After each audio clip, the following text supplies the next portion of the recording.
Baik, bismillahirrahmanirrahim. Assalamualaikum warahmatullahi wabarakatuh. Terima kasih banyak ibu-ibu yang sudah hadir pada hari ini untuk kita berbagi praktik baik tentang pembelajaran yang berpusat pada peserta didik. Ya, ini salah satu tugas dari PKGP Jawa yang sedang saya ikuti. Mudah-mudahan ini tugas terakhirnya bisa divalidasi sama fasilitator. Baik, yang sebelum masuk ke materi ada sedikit pertanyaan pemantik dari saya. Apakah praktik pembelajaran Bapak Ibu, mungkin di sini ibu-ibu ya, sudah berpusat pada peserta didik? Apa yang menandakannya? Ada yang mau menanggapi pertanyaan pemantik ini? Boleh, Ibu, silakan.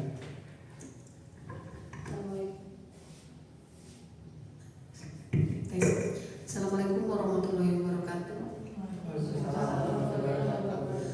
Pembelajaran di kelas saya yang berpusat pada peserta didik yaitu setiap pelajaran itu diawali dengan kesepakatan kelas yang dibuat dengan dan berdiskusi dengan peserta didik.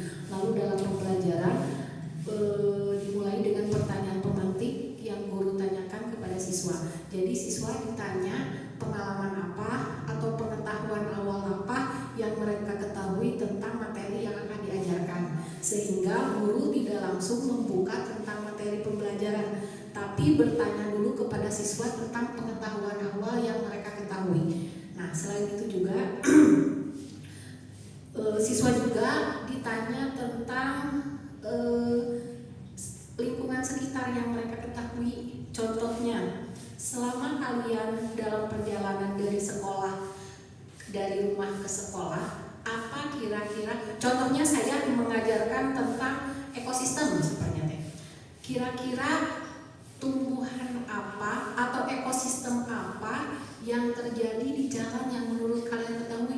Ini Bu, tadi cerita anak waktu dia melakukan perjalanan dari rumahnya ke sekolah. Ini Bu, tadi saya melihat burung memakan tikus atau burung memakan padi Bu. Kan rumah saya di sana ada di Pamuduran di Ampera Bu, di Ampera bawah kan masih ada sawah gitu. Seperti itu salah satunya. Terima kasih. Assalamualaikum warahmatullahi wabarakatuh.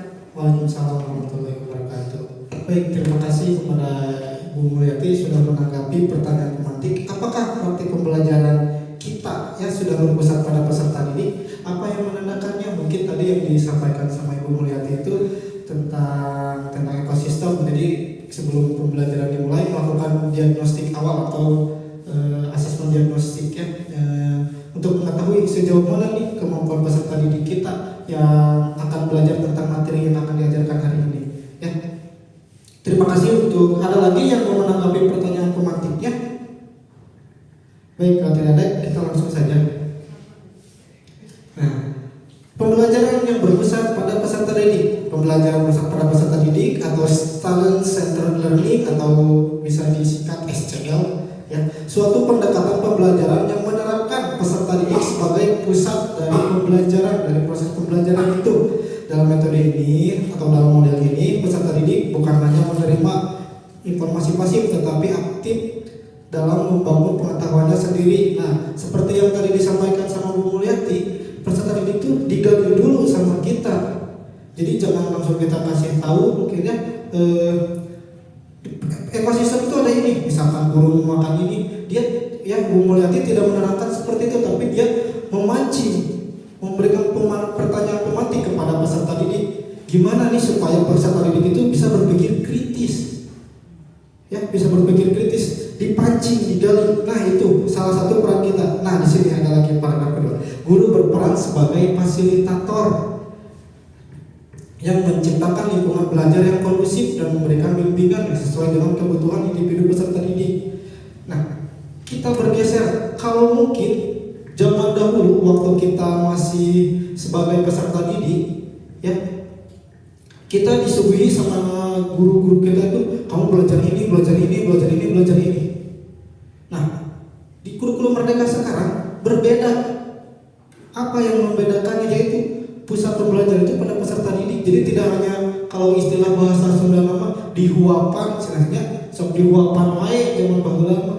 Nah sekarang tidak. Kenapa seperti itu? Karena perubahan dari sistem kurikulum. Ya, kenapa kurikulum bisa berubah? Kita membahas sedikit tentang kurikulum ya. Pengetahuan saya mengapa kurikulum bisa berubah? Karena karakteristik peserta didik pun ikut berubah. Kita setuju mungkin ya antara karakteristik peserta didik yang sekarang dengan yang zaman dahulu dengan perkembangannya. Nah, itu yang menyebabkan kurikulum berubah. Ya, nah itu jadi pembelajaran berpusat pada peserta didik itu betul apa yang dikatakan sama Bu Mulyati. Jadi kita menggali. Jadi bukan hanya kamu belajar nih 1+1 2, tidak. Peserta didik justru mencari sendiri berapa sih kalau 1+1 itu. Jadi peran guru itu memfasilitasi. Jadi bukan terus saja 1+1 2, 1+3 4. Tidak seperti itu. Kita tidak selalu seperti itu. Kita mungkin bisa merubah sedikit paradigma kita ya, biar gimana sih kita bisa memusatkan pembelajaran kepada peserta didik seperti itu. Alhamdulillah juga ya sedikit berbagi, saya lebih kurang udah sekitar 4 minggu atau 1 bulan menerapkan pembelajaran yang berpusat pada peserta didik. Itu cukup efektif. Saya sedikit merasa tidak kelelahan. Kalau zaman dulu saya mengatur ini mengatur itu, kalau sekarang tidak, alhamdulillah ya. Siswa yang lebih aktif untuk mencari tahu apa yang mereka inginkan. Baik, selanjutnya, nah ini ada jenis-jenis dari SCL ya, atau Student Centered Learning. Yang pertama pembelajaran kooperatif, pembelajaran berbasis masalah atau problem based learning, pembelajaran berbasis proyek atau PJBL ya, dan terakhir pembelajaran inquiry. Untuk pembelajaran kooperatif mungkin kita sudah hatam ya mungkinnya dari sering diungkapkan sama ibu pengawas kita tentang pembelajaran kooperatif. Mungkin sedikit mengulas saja.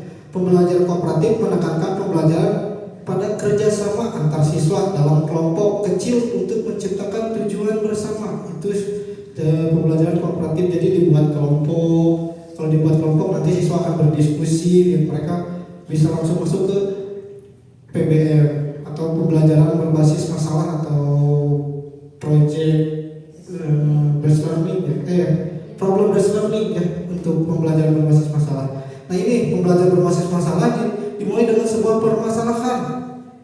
Kita bisa nih membuat materi-materi ini dikasihkan ke siswa, nanti siswa yang memecahkan itu juga bisa masuk ke dalam pembelajaran yang berpusat pada peserta didik ya. Terus yang selanjutnya saya sedikit saja ya mengulas tentang ini. Nah ini pembelajaran berbasis proyek, pembelajaran berbasis proyek apa sih?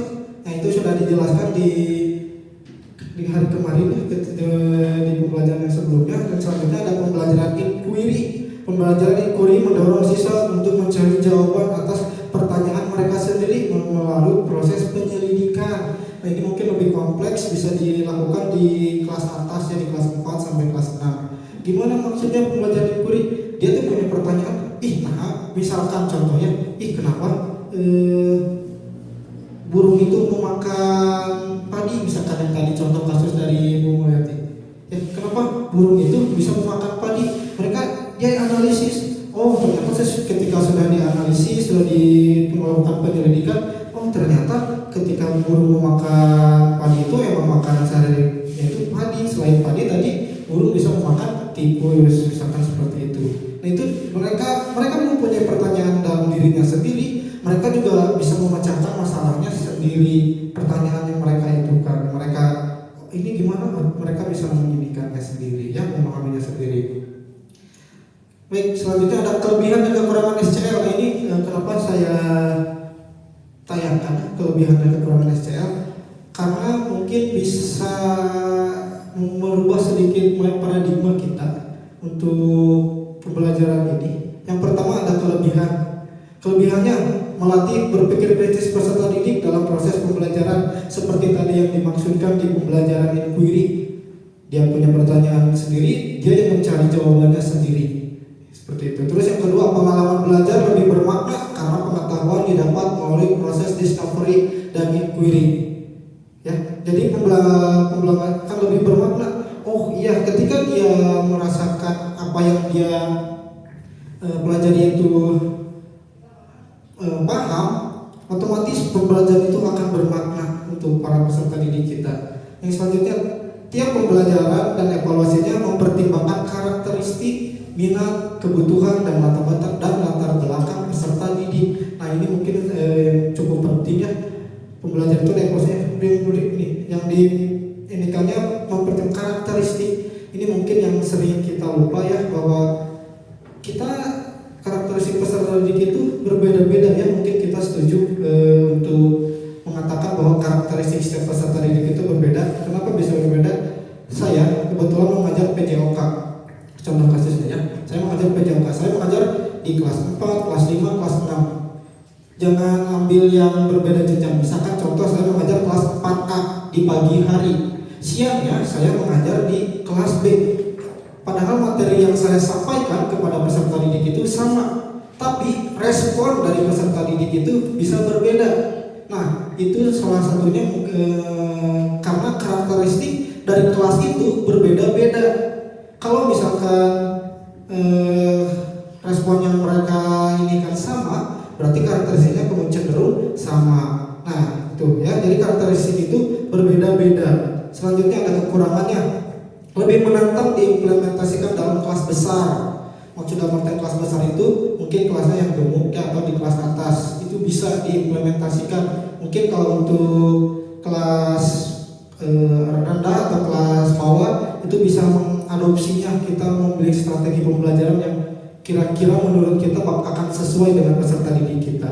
Yang selanjutnya membutuhkan proses pembiasaan dan dampingan yang akan memakan waktu lama.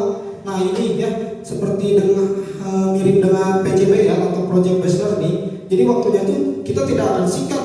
Maksud dalam arti tidak akan singkat, kita ketika memberikan pengarahan tidak siswa mungkin tidak akan langsung, mungkin ada beberapa ya yang langsung oh iya paham. Tapi mungkin ada juga peserta didik yang sedikit lambat untuk memahami apa yang kita sampaikan. Seperti itu mungkinnya menjadi kekurangannya.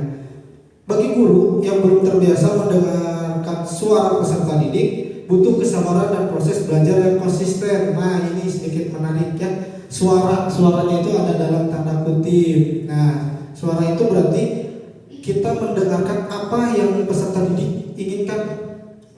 Ya pernahkah kita menanyakan kepada peserta didik kita, anak-anak misalkan, hari ini kita mau belajar apa? Ada yang pernah menanyakan seperti itu? Menanyakan kepada peserta didik, baik anak-anak, hari ini kita belajar matematika. Materi yang seperti apa yang kita inginkan, yang kalian inginkan? Ada yang pernah bertanya seperti itu kepada peserta didik? Tidak. Nah, mungkin belum ya, mungkin. Nah itu, ini salah satu konsep dari suara itu. Jadi kita mendengarkan apa sih keinginan dari peserta didik? Pernahkah kita mendengar apa yang diinginkan para peserta didik? Mungkin belum ya. Nah, sebelum saya taubat juga ya, dalam artian sebelum mengikuti pelatihan ini, saya juga ya udah pembelajaran ya gimana kita gurunya. Itu, saya juga dulu masih seperti itu ya semester kemarin. Tapi setelah mengikuti pembelajaran ini, alhamdulillah paradigma saya sedikit berubah. Saya mau menanyakan kepada peserta, kita materinya hari ini misalkan contoh saya materinya tentang olahraga bola besar. Ya, kita hari ini materi utamanya tentang permainan bola besar. Apa yang ingin kalian pelajari? Ada yang mau misalkan main sepak bola, ada yang mau basket, ada yang mau bola voli. Nah, itu kita bisa nggak berikan kepada mereka? Kita bisa berikan kepada mereka. Ya, karena kita juga harus mementingkan choice, voice, dan ownership para peserta didiknya itu, pilihan peserta didik, suara peserta didik, dan kepemilikan. Yang insya Allah nanti kalau misalkan mereka memilih sendiri apa yang mereka inginkan, mereka akan bertanggung jawab dengan apa yang mereka pilih. Dan orang harus memilih iya, ya. Saya sudah memilih ini, yang harus dipertanggungjawabkan. Seperti itu, ya untuk konsep karakteristik dari peserta didik. Nah, itu berbeda-beda. Terus permainan itu kan ada yang memilih basket, memilih bola voli, memilih bola sepak. Pasti kan berbeda-beda ya. Nah itu juga termasuk karakteristik tentang kegemarannya. Seperti itu ya. Baik, selanjutnya ada lagi satu pertanyaan pemantik ya. Pentingkah memahami karakteristik peserta didik? Ada yang mau menanggapi? Ya, ada yang mau menanggapi ibu-ibu? Ya, kita gini saja, kita sharing berbagi ini, karena berbagi berdiskusi ya, jadi biar lebih enak. Pentingkah kita memahami karakteristik peserta didik? Ayo, ada yang mau bersuara? Yuk, jangan takut, kita beranikan untuk sedikit berbicara. Ada? Oke, baik, silahkan kepada Ibu Ica. Penting untuk memahami karakteristik peserta didik di dalam kelas karena untuk mengelola kelas itu sendiri agar kelasnya nyaman untuk semua peserta didik. Jadi harus dipahami dulu peserta didiknya seperti apa dan nantinya nyampe ke gaya belajarnya juga seperti apa. Itu kalau menurut saya. Baik, terima kasih kepada Ibu Ica, ya hebat sekali. Ada lagi dari Ibu yang lain untuk menanggapi pertanyaan pemantik tentang pentingkah kita memahami karakteristik peserta didik? Boleh baik, dipersilakan.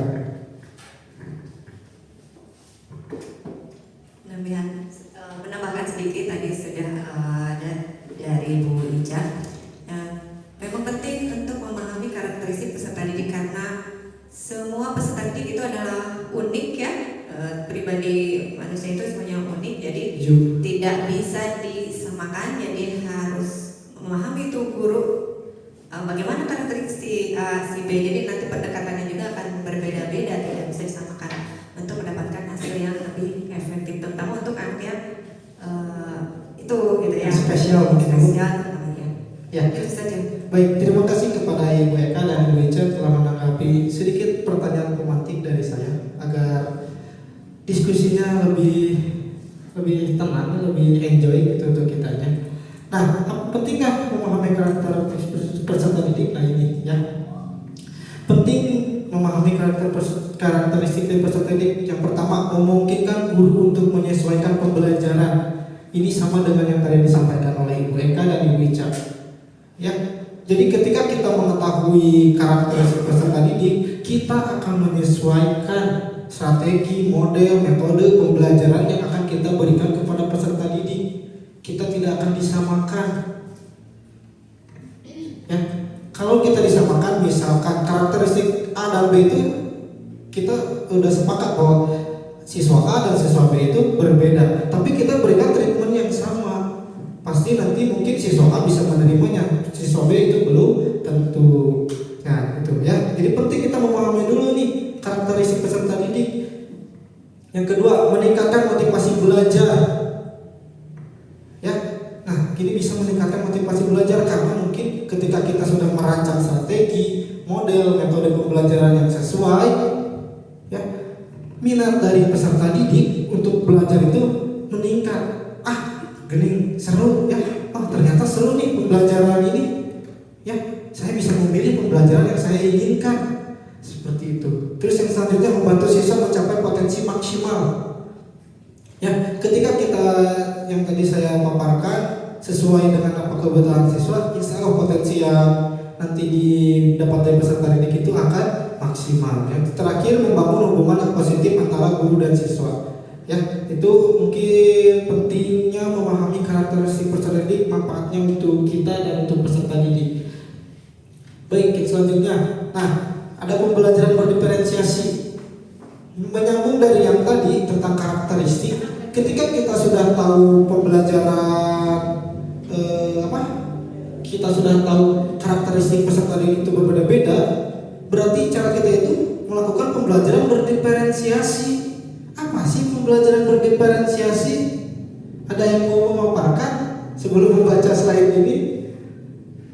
Ayo, ada nggak pembelajaran berdiferensiasi? Apa sih pembelajaran berdiferensiasi?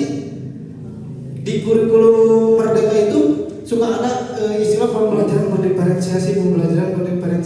Apa sih pembelajaran berdiferensiasi itu? Ada yang mau menanggapi? Yuk. Boleh, silakan Ibu.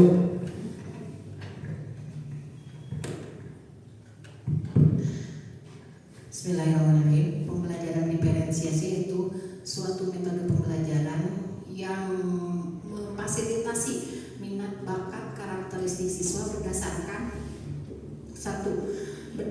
profil belajar. Profil belajar itu minat, bakat siswa berdasarkan ada auditori, kinestetik, dan audiovisual. Yang kedua, berdasarkan konten. Konten yaitu pemahaman siswa. Jadi sebelumnya sebelum mengadakan pembelajaran kita melakukan asesmen diagnostik yang fungsinya untuk mengetahui sejauh mana pemahaman siswa terhadap materi tersebut, apakah termasuk yang sudah memenuhi atau yang sudah memenuhi, yang cukup memenuhi atau belum memenuhi atau belum paham dalam materi tersebut. Yang selanjutnya berdasarkan konten atau materi pembelajaran, berdasarkan profil belajar yaitu gaya belajar siswa, dan yang terakhir berdasarkan proyek atau hasil pekerjaan siswa, ya, hasil belajar siswa berdasarkan kelompok yang tadi digunakan pas awal pembelajaran atau pas tengah pembelajaran. Jadi dalam pembelajaran diferensiasi itu ada 3, yang berdasarkan konten, berdasar proses, dan berdasar produk, sehingga sehingga peserta guru dapat memfasilitasi kebutuhan siswa sesuai dengan minat, bakat, dan potensi siswa. Terima kasih. Baik, terima kasih ya. Wah, hebat sekali dari Ibu Mulyati pemaparan tentang pembelajaran berdiferensiasi. Jadi apa sih pembelajaran berdiferensiasi itu? Yaitu pembelajaran untuk yang tadi disampaikan sama Ibu Mulyati ya. Di kelas untuk memenuhi kebutuhan belajar peserta didik. Ada menurut Tom Lison tahun 1999. Dalam kelas yang mengimplementasikan pembelajaran diferensiasi, seorang guru melakukan upaya yang konsisten untuk merespon kebutuhan belajar peserta didik. Nah, sesuai dengan apa yang tadi disampaikan oleh Ibu Mulyati, jadi kita memfasilitasi apa keinginan dari peserta didik. Kita berikan, ada yang diferensiasi konten, ada diferensiasi proses, ada juga diferensiasi produk. Ya, mungkin untuk lebih jauhnya, lebih mendalamnya bisa disampaikan di lain kesempatannya. Di sini saya akan mengulas sedikit 3 tentang diferensiasi konten, proses, dan produk. Ya, jadi pembelajaran diferensiasi itu mungkin secara sederhananya ya bisa dikatakan pembelajaran yang berbeda-beda. Ya, jadi pembelajaran diferensiasi itu pembelajaran yang beda-beda disesuaikan dengan karakteristik dari peserta didik seperti itu. Ya, nah adapun diferensiasi yang pertama konten. Apa sih diferensiasi konten? Yaitu strategi pembelajaran yang sangat fleksibel, di mana kita menyesuaikan materi pelajaran agar sesuai dengan kebutuhan, minat, dan gaya belajar dari peserta didik. Pernah kita membuat diferensiasi konten? Nah, ya, sebelum tobat ya, saya juga seperti itu. Belum, apa sih diferensiasi konten? Saya juga tidak tahu sebelum mempelajari ini apa itu diferensiasi konten. Oh, ternyata diferensiasi konten itu materinya berbeda-beda untuk peserta didik. Kalau tujuan pembelajarannya di kita samakan. Misalkan kita ambil contoh untuk diferensiasi konten dalam pelajaran matematika. Ya, kita matematika saja. Kalau kemarin saya diajarkan tentang PJOK, ya lebih enak kisahnya. Kalau di sini saya harus membagi praktik baiknya ke guru-guru kelas, jadi saya juga harus sedikit menyesuaikan materi yang harus saya sampaikan. Nah, diferensiasi konten contohnya bisa seperti ini dalam konteks tadi pembelajaran matematika. Misalkan untuk tujuan pembelajarannya tentang penjumlahan, kita yang sederhana saja ya, misalkan penjumlahan untuk para peserta didik. Nah, dalam diferensiasi konten ini bisa, kalau misalkan tadi seperti kata Bu Mulyati, ada yang sudah mahir, misalkannya cukup atau kurang. Bisa dikatakan misalkan 3 kategori. Untuk yang mahir, untuk penjumlahannya kita bisa menggunakan soal-soal cerita untuk peserta didik. Misalkan ketika saya pergi ke Bandung, ya, saya mempunyai uang 20.000. Kemudian dikasih sama orang tua 30.000. Nah, itu bisa, itu konten. Ya, seperti itu. Untuk kelas yang menengahnya gimana? Untuk kelas yang menengah kita, kalau mungkin tadi untuk yang soal cerita pemahamannya kan kita harus berpikir dulu. Oh, kita ini 2.000, tambah ini 3.000 misalkan.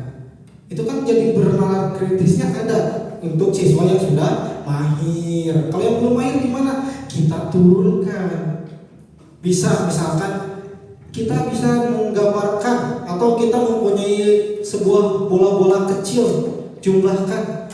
Ini kita buat satu gundukan bola, bebas saja random, misalkan satu gundukan itu ada 4 bola, satu gundukan lagi ada 5 bola. Suruh siswa menjumlahkan, ini ada berapa, ini ada berapa. Itu juga bisa dalam salah satu diferensiasi konten. Intinya apa? Sama. Ya, tujuan pembelajarannya apa? Yang akan kita sampaikan dulu kepada peserta didik.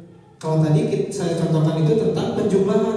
Yang tadi ketika soal cerita ada penjumlahan nominal uang, kalau yang ini penjumlahan ke benda konkret atau benda yang nyata, seperti itu. Atau misalkan untuk yang lebih rendah atau yang belum mahir, yang sebelum sangat mahir ya masih ini, kita bisa menggunakan jari mereka. Misalkan ini berapa, nanti tinggal ditambahkan, nanti siswa mungkin menghitungnya seperti ini, hitung 1, 2, 3, 4 dan seterusnya. Itu juga bisa untuk kita kasihkan diferensiasi konten kepada para peserta didik kita. Yang selanjutnya, setelah diferensiasi konten ada diferensiasi apa lagi? Proses, produk, betul ya. Yang dibahas terlebih dahulu saya tentang proses dulu. Apa sih diferensiasi proses? Yaitu suatu pendekatan dalam pembelajaran yang memfokuskan pada bagaimana peserta didik memproses informasi dan mengembangkan pemahaman. Dalam metode ini kita memberikan berbagai pilihan cara bagi peserta didik untuk belajar, sehingga setiap peserta didik dapat menemukan cara yang paling efektif bagi mereka untuk memahami materi pelajaran. Intinya, diferensiasi proses adalah tentang menyesuaikan proses pembelajaran agar sesuai dengan gaya belajar dan kebutuhan individu setiap siswa atau peserta didik. Jadi maksudnya seperti ini ya. Dianalogikannya seperti ini. Misalkan materi yang kita ini kan sama, yang kita berikan ya, karena pun pasti ya untuk tujuan pembelajaran yang kita berikan di hari itu kepada peserta didik pasti sama ya. Gak mungkin misalkan peserta didik A tujuan pembelajarannya tentang misalkan penjumlahan, masa peserta didik B ininya tentang pengurangan ya. Pasti mungkin kita disamakan, cuman didiferensiasikan sama kita seperti itu ya. Nah, di diferensiasi proses ini gimana nih prosesnya tadi? Seperti yang sudah dicontohkan. Kalau misalkan yang belum mahir, ya prosesnya itu ya udah menghitung aja pakai tangan gini. Ya. Untuk yang mahir tinggal dia memindahkan proses itu kan, dia memindahkan dari titik A ke titik B, nanti dihitung seperti itu. Kalau yang pertama tadi yang soal cerita, untuk diferensiasi prosesnya peserta didiknya mungkin nanti bisa menuangkan dulu dalam bentuk tulisan di dalam buku. Ya, tinggal bagaimana kita mengemasnya saja, insya Allah pembelajaran yang kita berikan akan bermakna seperti itu. Nah, di dalam satu lagi saya lupa ya. Di dalam diferensiasi konten, peserta didik itu bebas memilih. Kita bisa sedikit menyediakan konten-konten untuk para peserta didik. Misalkan kalau kemarin saya diberi contoh itu ada misalkan siswa itu yang bergerak jumping jack, ada yang lari di tempat, ada yang sit up, seperti itu. Nah, itu peserta didik bisa memilih, saya mah pengen jumping jack, saya mah pengen push up, saya pengen sit up. Itu silakan peserta didik memilih bebas apa yang mereka senangi. Itu kembali lagi kepada prinsip choice, voice, dan ownership peserta didik. Ya, jadi ketika mereka memilih, choice, pilihan, jadi apa yang dia pilih. Ya, voice, suara, dia menyuarakan keinginannya. Ownership, kepemilikan, apa yang dia inginkan, dia miliki. Ini kepunyaan saya ingin belajar tentang jumping jack. Saya akan bertanggung jawab dengan apa yang saya pilih. Ya, bisa seperti itu. Untuk yang terakhir, ada diferensiasi produk. Seperti tadi sudah dipaparkan sama Bu Mulyati ya. Diferensiasi produk, nanti produk yang dihasilkan pun berbeda-beda ya. Jadi diferensiasi produk itu suatu strategi di mana guru memberikan berbagai pilihan tugas atau proyek kepada siswa. Tujuannya adalah untuk mengakomodasi perbedaan gaya mengajar, minat, dan kemampuan setiap siswa sehingga mereka dapat menunjukkan pemahaman mereka materi pelajaran yang unik dan sesuai dengan diri mereka. Bingung mungkin ya, gimana sih diferensiasi produk? Nukumaha sih diferensiasi produk? Oke, untuk diferensiasi produk ini saya ambil sampel ya, atau contoh. Misalkan tentang ekosistem tadi yang dipaparkan sama Ibu Mulyati. Tadi kalau tidak salah Ibu Mulyati menerangkan dibagi menjadi beberapa tim atau kelompok. Ya, dibagi menjadi beberapa kelompok, ada kelompok A, kelompok B, kelompok C.